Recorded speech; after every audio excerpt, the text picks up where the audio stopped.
Halo, Assalamualaikum. Apa kabarnya hari ini? Semoga hari ini kita semua ada dalam keadaan baik-baik aja ya. Wah, tidak terasa nih, sudah hampir 8 bulan wabah pandemi COVID-19 melanda Indonesia. Banyak sektor yang terdampak dari adanya virus ini, tidak terkecuali sektor pendidikan. Pada bulan Maret 2020, Menteri Pendidikan dan Kebudayaan atau Mendikbud Nadiem Anwar Makarim menerbitkan Surat Edaran Nomor 4 Tahun 2020 tentang pelaksanaan pendidikan dalam masa darurat Coronavirus Disease atau COVID-19. Salah satu pokok penting dalam edaran ini adalah keputusan mengenai pembelajaran dari rumah. Terkait belajar dari rumah melalui pembelajaran jarak jauh, Mendikbud menekankan bahwa pembelajaran dilakukan untuk memberikan pengalaman belajar yang bermakna bagi siswa. Pembelajaran jarak jauh difokuskan pada peningkatan pemahaman siswa mengenai virus corona dan wabah COVID-19. Adapun aktivitas dan tugas pembelajaran dapat bervariasi antar siswa sesuai minat dan kondisi masing-masing, termasuk dalam hal kesenjangan akses atau fasilitas belajar di rumah. Pembelajaran jarak jauh atau disebut juga pendidikan jarak jauh merupakan pelatihan yang diberikan kepada peserta atau siswa yang tidak berkumpul bersama di satu tempat secara rutin untuk menerima pelajaran secara langsung dari instruktur. Bahan-bahan dan instruksi-instruksi detail yang bersifat khusus dikirimkan atau disediakan untuk para peserta yang selanjutnya melaksanakan tugas-tugas yang akan dievaluasi oleh instruktur. Dalam kenyataannya, dapat dimungkinkan instruktur dan peserta tersebut terpisah tidak hanya secara geografis, namun juga waktu. Proses pembelajaran jarak jauh dapat disampaikan dengan memperhatikan strategi pembelajaran jarak jauh.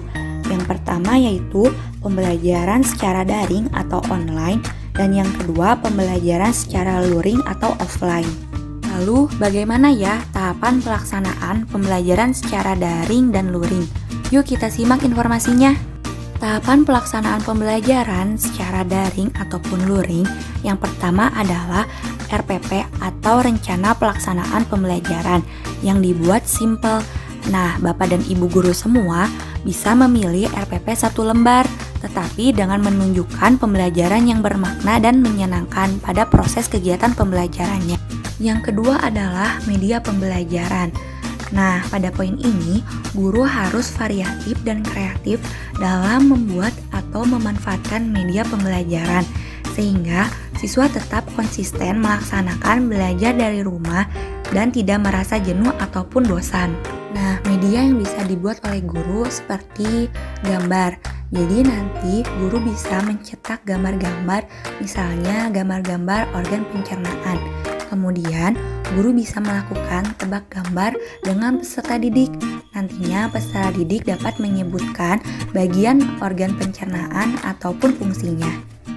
Nah, poin ketiga adalah rubrik penilaian. Walaupun pembelajaran dilakukan secara daring, Bapak dan Ibu guru semua masih bisa melakukan penilaian sebagai feedback setiap hasil belajar siswa. Guru juga bisa menentukan rubrik penilaian berdasarkan keaktifan siswa selama proses pembelajaran yang sudah mau memberikan pertanyaan atau jawaban. Selain itu, guru juga bisa menentukan rubrik penilaian berdasarkan kehadiran dan ketepatan siswa dalam mengumpulkan tugas.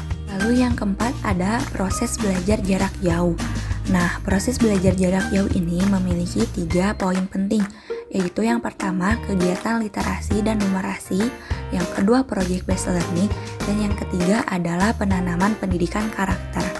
Literasi adalah kecakapan fundamental yang membekali peserta didik dengan kemampuan memilih, menganalisis informasi dengan kritis, serta menggunakannya untuk mengambil keputusan dalam kehidupan. Numerasi adalah kecakapan fundamental yang membekali peserta didik dengan kemampuan untuk mengaplikasikan konsep bilangan dan keterampilan operasi hitung di dalam kehidupan sehari-hari, dan kemampuan untuk menginterpretasi informasi kuantitatif yang terdapat di sekeliling kita.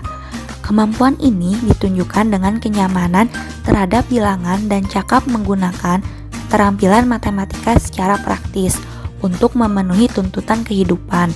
Kemampuan ini juga merujuk pada apresiasi dan pemahaman informasi yang dinyatakan secara matematis, misalnya grafik, bagan, dan tabel. Kedua adalah project based learning.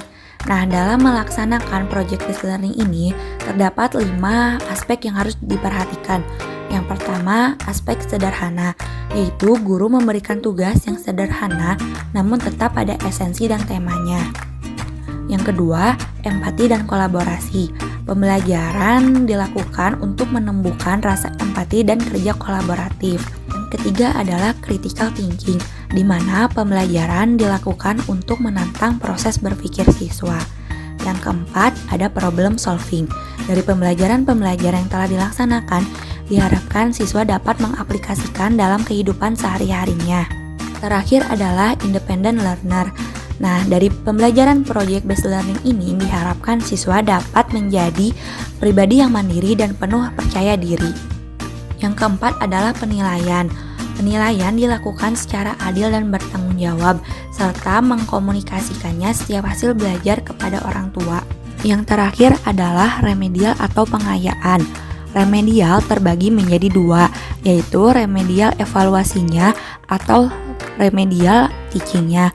Apabila hanya terdapat 1 atau 2 siswa yang nilainya masih di bawah KKM, guru dapat memberikan remedial evaluasian.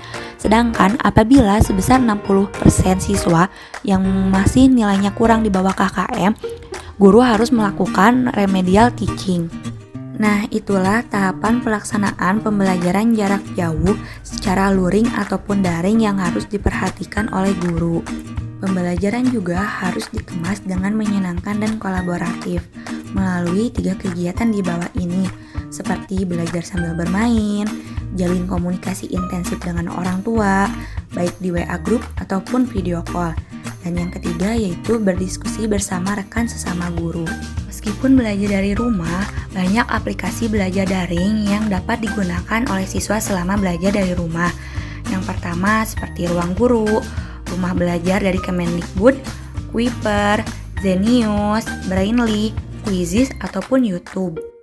Rumah Belajar merupakan salah satu produk dari Pusat Data dan Teknologi Informasi Pendidikan dan Kebudayaan.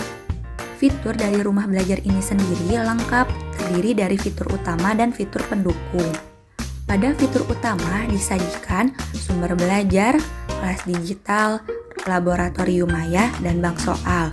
Sedangkan pada fitur pendukung disediakan peta budaya, BSE atau buku sekolah elektronik, wahana jelajah angkasa, dan karya sastra dan bahasa. Nah, itulah video mengenai tahapan pelaksanaan pembelajaran jarak jauh baik secara luring ataupun daring yang harus diperhatikan, serta aplikasi belajar yang dapat digunakan selama belajar dari rumah. Semoga bermanfaat.